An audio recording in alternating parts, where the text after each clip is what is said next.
with experience. Yeah. Everybody else was new. Yeah. So, you know, but the thing was that we were looking up to him because we believed in him back then. Yeah.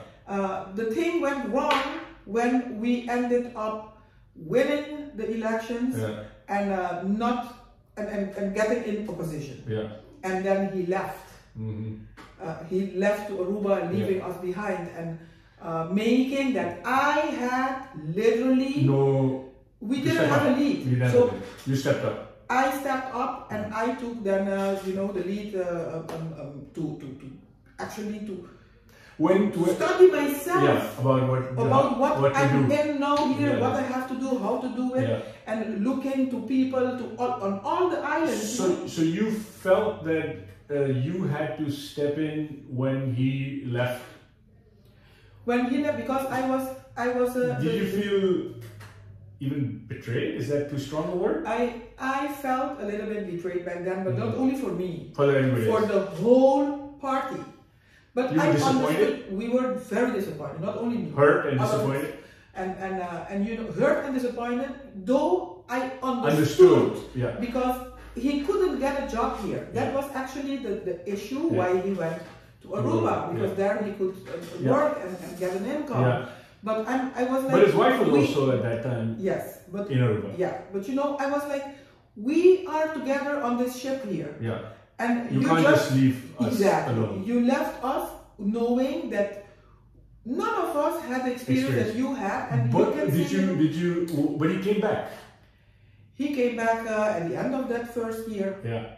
He came back, but you know, by that time, we taught ourselves already what to do. So actually, when he came back, he was busy with the party on a higher level, with the party stuff and things. But the performances of our fraction in the council was us, Joselito and Milena and me, and that's when we had the first let's call it, you know, disagreement also, where Milena left. And when Milena left, that's where Cyril came in.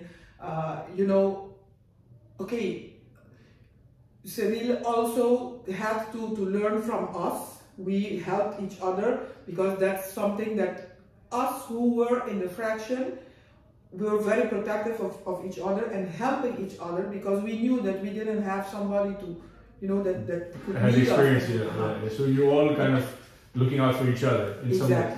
When he came back, was that a feeling like that you now had a new kind of atmosphere in the group, and he was the outsider?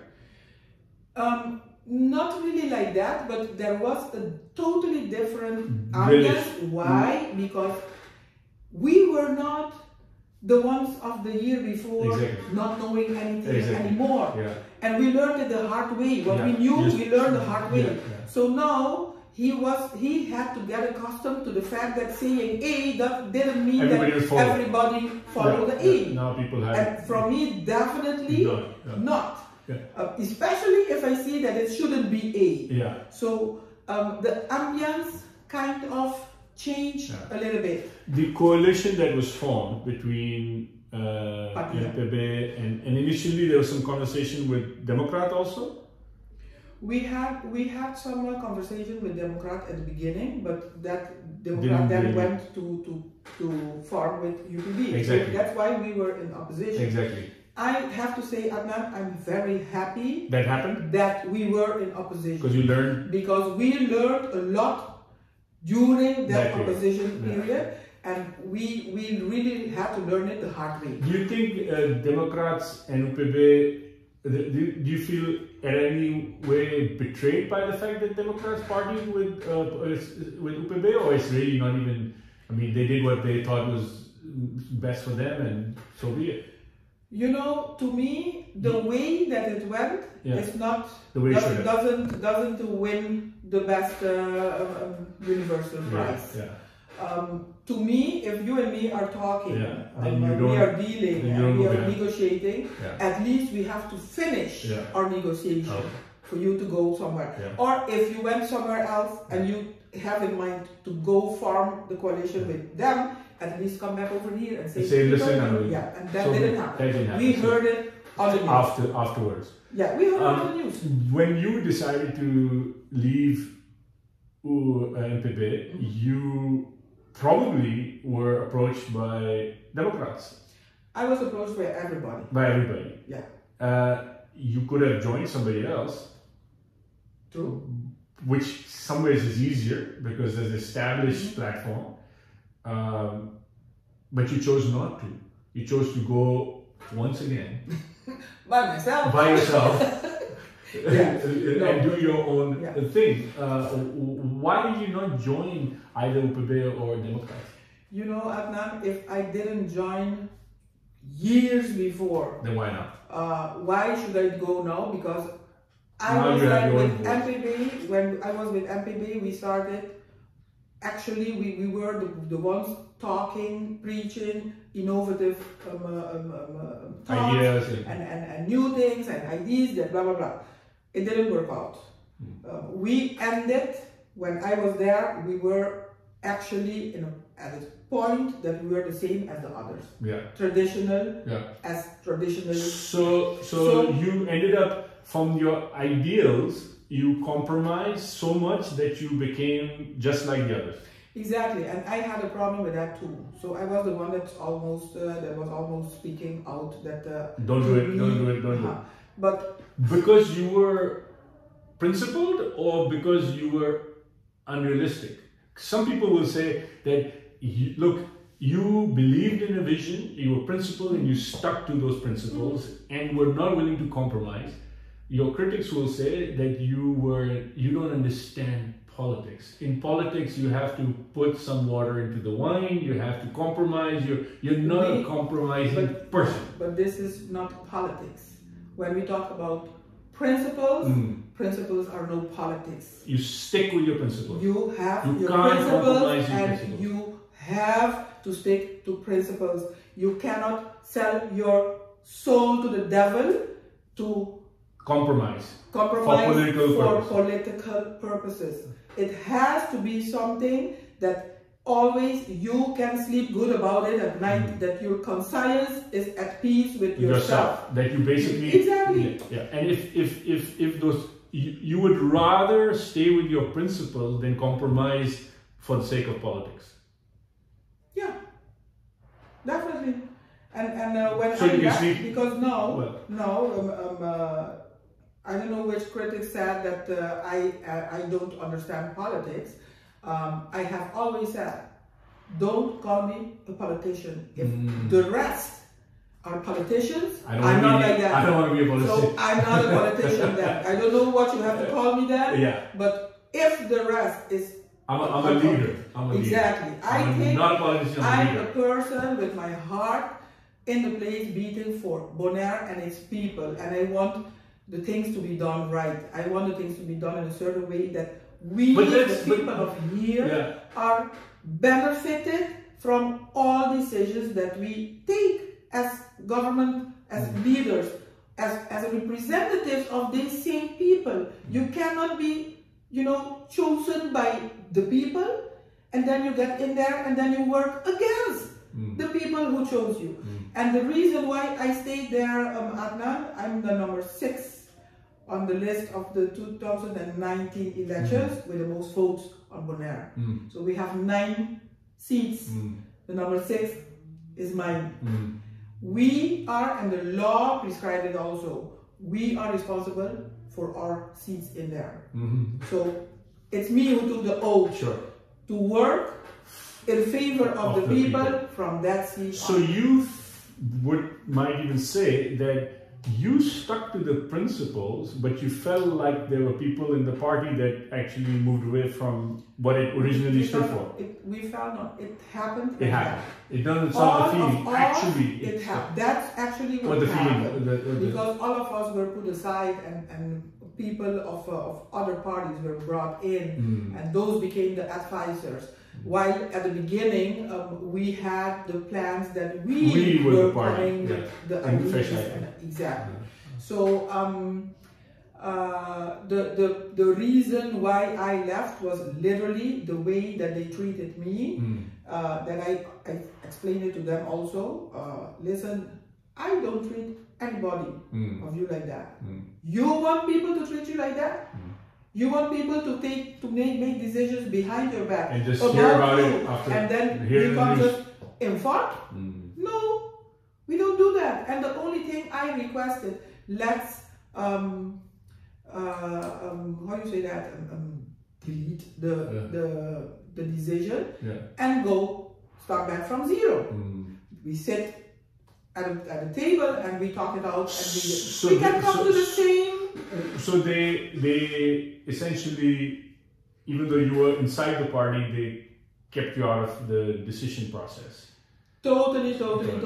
And then taking decisions about me, my person, saying with reasons about my health, while they didn't even ask me or my own doctors. What I don't understand. So when you were in the Netherlands and getting your treatment, then statements were made that you were never asked about. I never said that. No. I never said that I never was asked about. What I said was they went to ask Colombia doctors about you, about a situation in a case like mine, and use that as a way to do justify. Why they never asked me? They said, do you have a report of your doctor? I just came back. I came back on September 6th, and this happened on the 7th. So they could have asked you. If they wanted to know, they could have asked me before that even. So it wasn't how is from and why before I came back from Holland, I already spoke to the leader, telling him that I'm on my way. I'm almost done here, and I got green light that I can start. I even said I would take September free for me to put my own things in order in Bonaire before I start in October. So to me, it has all been planned. Okay, it was just a excuse. It was just an excuse. So I didn't treat you. No way that would give you the right to treat me like that. Yeah. So you would basically go so far as even to say maybe, look, be man enough to deal. If that's what you want to do, at least do it. But that's what I told them. Exactly. Why couldn't we sit on the table? Because probably we would have come to the same conclusion. But then because if they would have asked me, and now I know this is mustard after the food, if they would have asked me, literally, Adnan, and if you want to believe, you believe it. If you don't want, you don't. I would have said, had in my mind to get here, take September off, sit with them and see if I could let my substitute, the one that was substituting me, till December, for me to start back in my own function in January. I would be there as a member, but non-active still as a leader of the fraction. And then Renata was the one that was substituting me. Renata could have sit there till the end of December, and then I would have had then 3 months time for me to get back to my senses also here on the island, because I have been away for almost 2 years. Don't forget. So being away for almost 2 years and having to start back after chemo, after radiotherapy, for my own health, I was thinking about that, but I didn't even get the chance to have that conversation. And that's what I wanted for them to do after all the blah blah blah was let's delete this, for us to have that, because they wanted to sit at the table, but without revisiting, reviewing that decision. And I told them, we cannot sit at the table if you have already made a decision on the table. Then we have nothing to no, exactly. And they said just to play no, they were not doing it. So I was like, okay. And then you keep saying they. Who you want to say who the they is? They, that's Elvis, and he has 3 advisors. Who are? That's John Chodora, and Dean Domagase, and Pancho Sicilia. So I was like, okay. Then I have to go back to my own principles self with my people, that's my parents, my dad specifically, and my own advisors that I used to have already around me to actually evaluate the situation for me to know what to do. Exactly. And that's what I did. And the first thing, actually, Adnan, from the moment it happened to me, the trust was gone. Yeah. To me, who are these people I'm fishing with? Yeah. Are they my people? Yeah. Are they with me or are they against me? Yeah. So, to me, we cannot, it's like a marriage. We cannot have a relationship if you don't have trust. Sure. So that was for me the first thing that I said, how can we work on this trust? Can we work on it? Will it be possible to put it back together? Yeah. And then I thought to myself, no, that this cup, it falls down, it's you put it back, it's still, you still can see the cracks. And I was like, no, and if I go with this, what will be next? Sure. How do I deal with the next thing that happens then? Because then, no.